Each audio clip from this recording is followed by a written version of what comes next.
पूरे देश में इन दिनों एक ही चर्चा है। हर कोई कोलकाता के आरजी कर हॉस्पिटल में 8 और 9 अगस्त की दरमियानी रात की संपूर्ण सच आखिर उसका क्या है वो जानना चाहता है, जिसकी तह तक पहुंचने के लिए सीबीआई पूरी कोशिश कर रही है। और इसी सिलसिले में आरोपी संजय रॉय का साइकोलॉजिकल टेस्ट भी कराया गया। दिल्ली से पहुंची सीएफएसएल की जो 5 एक्सपर्ट की टीम है। इसी बीच ट्रेनी डॉक्टर के रेप मर्डर केस को लेकर देश की सबसे बड़ी अदालत ने खुद नोटिस लिया, संज्ञान लिया। सुप्रीम कोर्ट में 20 अगस्त को अब इस मामले की सुनवाई भी होनी है। चीफ जस्टिस की बेंच इस मामले की सुनवाई करेगी। तो दूसरी तरफ कोलकाता से लेकर देश भर में इस वक्त आक्रोश बरकरार है, सियासत भी गरमाई हुई है।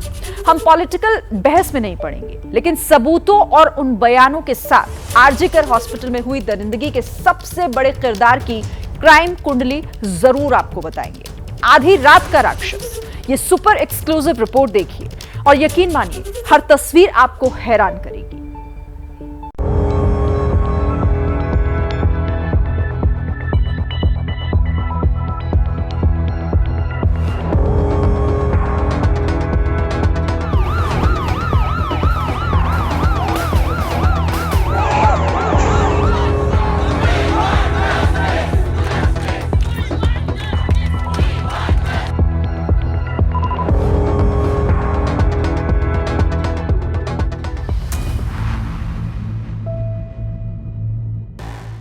कोलकाता का आरजी कर अस्पताल, जिसकी दीवारें बोल पाती तो गवाही देती कि उस रात अस्पताल में इंसान के भेष में एक शैतान आया था, जिसे तब किसी ने नहीं देखा जब डॉक्टर बिटिया से दरिंदगी कर रहा था। वो हैवान जिसने देश की बेटी की चीखों को किसी के कानों तक नहीं पहुंचने दिया। वो जल्लाद जिसके हाथ एक अबला के जिस्म को नोचते एक पल को भी नहीं सहमे। और वो राक्षस कोई और नहीं बल्कि ये शख्स था। नाम संजय रॉय, उम्र 35 साल, जुर्म लेडी डॉक्टर से रेप और हत्या का इल्जाम।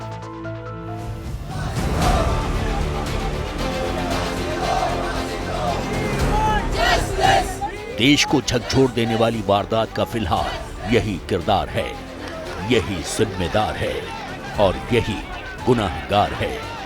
लेकिन सवाल बरकरार है। सवाल यह है कि क्या संजय रॉय ने इतनी बड़ी वारदात को अकेले ही अंजाम दिया? सबसे बड़ा सवाल यह है कि संजय रॉय को कैसे पता था कि पीड़ित डॉक्टर उस समय अस्पताल के सेमिनार हॉल में अकेली है और सो रही है। सवाल ये भी है कि क्या किसी ने संजय रॉय को लेडी डॉक्टर के अकेले होने की खबर दी? और सबसे बड़ा सवाल ये कि लेडी डॉक्टर के साथ दरिंदगी सिर्फ एक हादसा या वारदात है या फिर एक सोची समझी साजिश है। यही वो सवाल है जिनका जवाब 140 करोड़ देशवासी जानना चाहते हैं। और इन्हीं सवालों की तह तक जाने के लिए सीबीआई पूरा जोर लगाए हुए है। इसीलिए आरोपी संजय रॉय का साइकोलॉजिकल टेस्ट किया गया। सेंट्रल फॉरेंसिक साइंस लेबोरेटरी के 5 एक्सपर्ट की टीम ने सवाल पूछे, वारदात वाली रात से जुड़ी घटनाओं का सच जानने की कोशिश की। पुलिस के मुताबिक अस्पताल में लेडी डॉक्टर से 35 मिनट तक दरिंदगी की गई थी। उन्हें 35 मिनट का सच सामने लाने के लिए संजय रॉय का साइकोलॉजिकल टेस्ट किया गया। लेकिन ये टेस्ट होता क्या है?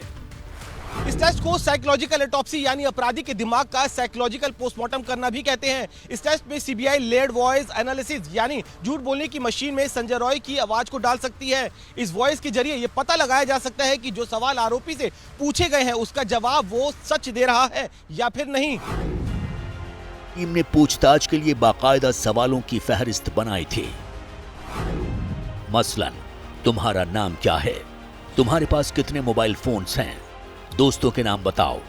किसी से कोई दुश्मनी अगर है तो क्यों है? उनके नाम बताओ। वारदात वाले दिन क्या क्या किया? कहां कहां गए थे? किस किस से मुलाकात की? वारदात की रात क्या तुमने शराब पी थी? अगर हां तो कितनी शराब पी थी? क्या तुम नशे के आदी हो? सेमिनार हॉल क्यों गए थे? तुमने पीड़िता को कहां देखा था? वगैरह वगैरह। सीबीआई 8 और 9 अगस्त की दरमियानी रात का सच जानने की कोशिश कर रही है। लेकिन सवाल यह है कि क्या संजय रॉय ने सच बोला? संजय रॉय वो शख्स है जिसे इस मामले में सबसे पहले गिरफ्तार किया गया था, जिसके खिलाफ सबसे पुख्ता सबूत हैं, जिसे अस्पताल में दाखिल होते और अस्पताल से बाहर निकलते देखा गया। सीबीआई सूत्रों के मुताबिक सीसीटीवी फुटेज में नजर आ रहा है कि आरोपी संजय रॉय 8 अगस्त की रात करीब 11 बजे हॉस्पिटल आया था। वो अस्पताल पहुंचने के बाद करीब 30 मिनट वहां रुका। इन 30 मिनटों में आरोपी संजय रॉय की मूवमेंट अस्पताल में नजर आ रही है। इसके बाद वो दोबारा देर रात 3:45 से 3:50 के बीच अस्पताल आता है और फिर सेमिनार रूम के अंदर जाता हुआ नजर आता है। इसके करीब 35 मिनट बाद वो सेमिनार रूम से बाहर निकलता है। इसके बाद सॉल्ट लेक में मौजूद बैरक में आकर पुलिस कर्मियों के पास सो गया। लेकिन बात सिर्फ इतनी ही नहीं है, लिहाजा देश को झकझोर देने वाली वारदात के सबसे बड़े गुनाहगार के परिचय का पोस्टमार्टम करना जरूरी है, वो भी सवाल के साथ कि कोलकाता कांड के आरोपी संजय रॉय का पूरा सच क्या है। इस सवाल का जवाब कोलकाता के भवानीपुर में मिलता है। भवानीपुर वही इलाका है जहां से ममता बनर्जी चुनाव जीतती हैं। संजय रॉय का परिवार लंबे वक्त से इसी इलाके में रहता है। आरजी कर अस्पताल से भवानीपुर पहुंचने में करीब 1.25 घंटे का वक्त लगता है। तंग गलियों से गुजरते हुए एक छोटा सा कमरा मिलता है। दीवार पर काली मां की तस्वीर थी, कुछ बर्तन थे, एक टेबल फैन भी था। दस्तक देने पर एक बुजुर्ग महिला नजर आती हैं। बताती हैं कि वही संजय रॉय की मां हैं। कहती हैं कि बेटा खुद को पुलिस वाला बताता था। क्या करता था आपका बेटा ये संजय राय? सुना था तो पुलिस में काम करता था, और इससे बात हम तो कुछ नहीं जानता। आपको क्या बताया था उसने? हमको कुछ नहीं बताता, काम में जाता रहा, आता रहा, बहन लोग भी खाना वाना बना के देता ना, बोलता रहा पुलिस में काम है, यही सुना है। पुलिस में वॉलंटियर था? वॉलंटियर ही मालूम हो, आप तो सुन रहे, आप लोग के मालूम होगा। आपको यही पता था कि पुलिस में काम करता है? हाँ, पुलिस में, और कुछ नहीं। एक कमरे के घर में संजय रॉय की मां अकेले रहती हैं, लेकिन अड़ोस पड़ोस में कई परिवार हैं जो लेडी डॉक्टर के कातिल को लेकर कई खुलासा करते हैं। बताया जाता है कि संजय रॉय 2019 में सिविल वॉलंटियर के तौर पर कोलकाता पुलिस से जुड़ा था। पहले डिजास्टर मैनेजमेंट ग्रुप में था, बाद में उसे डिपार्टमेंट के वेलफेयर सेल में भेज दिया गया। इस दौरान उसने डिपार्टमेंट में कनेक्शन बना लिए। इसी दम पर उसे पुलिस की 4थी बटालियन के कैंपस में रहने की जगह मिल गई। बाद में उसकी पोस्टिंग आरजी कर हॉस्पिटल में कर दी गई।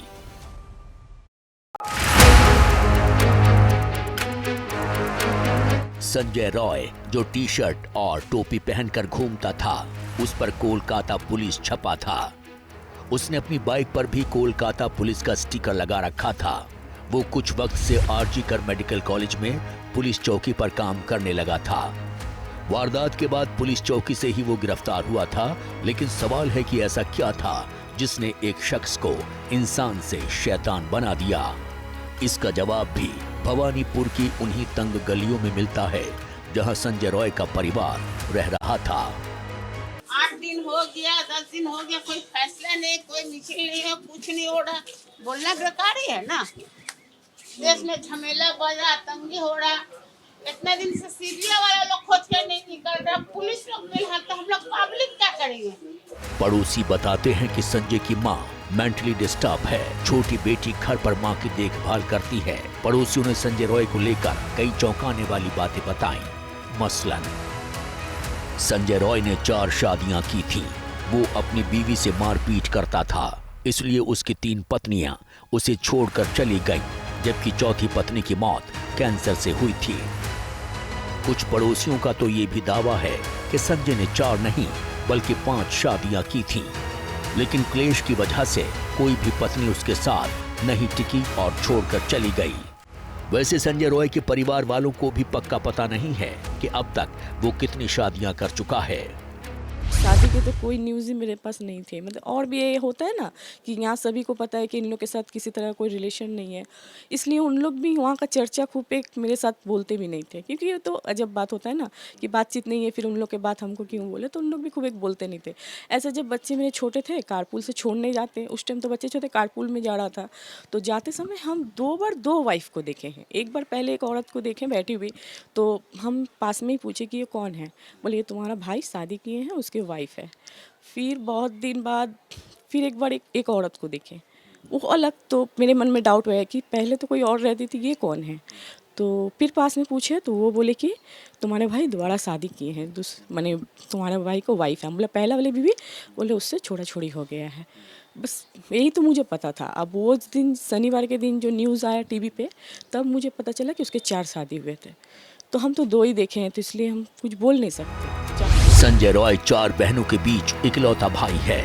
सबसे बड़ी बहन संजय के घर से कुछ ही कदम की दूरी पर रहती है, लेकिन करीब 15 सालों से दोनों की बातचीत बंद है। संजय ने कभी उसे अपने घर नहीं आने दिया, क्योंकि बहन ने अपनी मर्जी से शादी की थी। अपना भाई है, पर फिर भी गलत जो होता है तो गलत है ना। अगर वो ये काम किया है तो सरकार, आइन जो सजा उसे दे, मंजूर है, क्योंकि गलती हम करेंगे तो सजा भी तो लेना ही पड़ेगा ना। आप चाहेंगी कि जो दोषी होता है उसको हमेशा सजा होनी चाहिए, ऐसे मामले में संजय को फांसी हो, ये आप चाहेंगी? देखिए, अब ये न्याय मानने के लिए अगर वो दोष किया है तो हाँ बोल सक,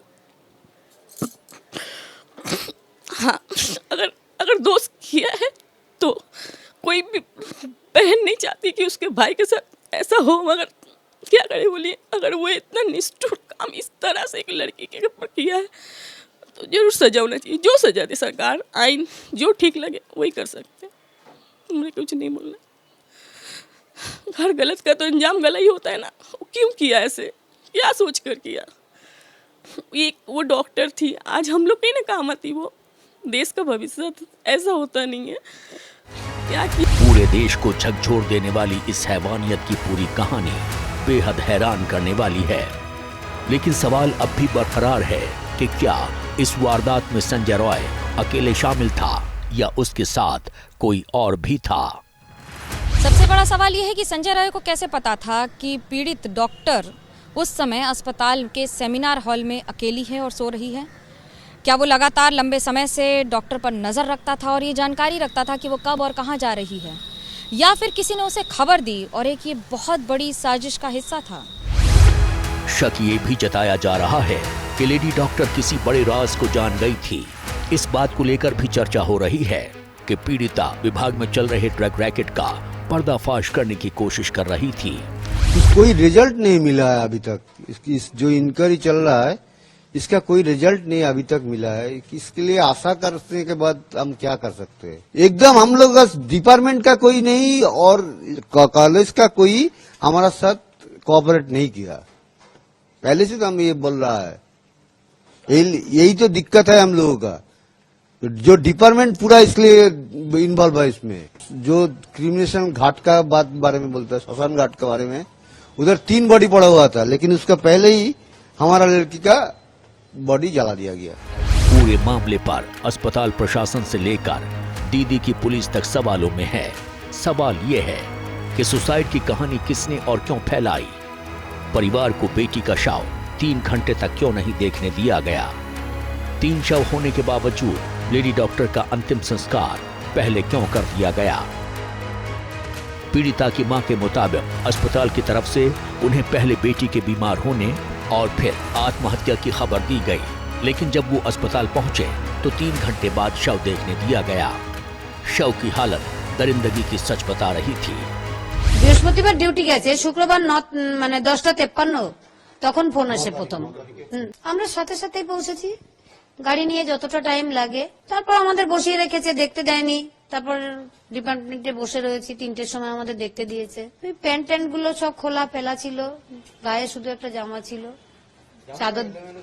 চাদর দিয়ে মোড়ানো ছিল, হাতটা এরকম ভাঙা ছিল, এখানে চোখ দিয়ে রক্ত পড়ছিল, মুখ দিয়ে রক্ত পড়ছিল। না, আমি বলেছি আমার মেয়ের এই অবস্থা দেখে কেউ বলবে না সুইসাইড করেছে, মানে তাকে দেখলেই বোঝা যাচ্ছে কেউ তাকে খুন করে ফেলেছে।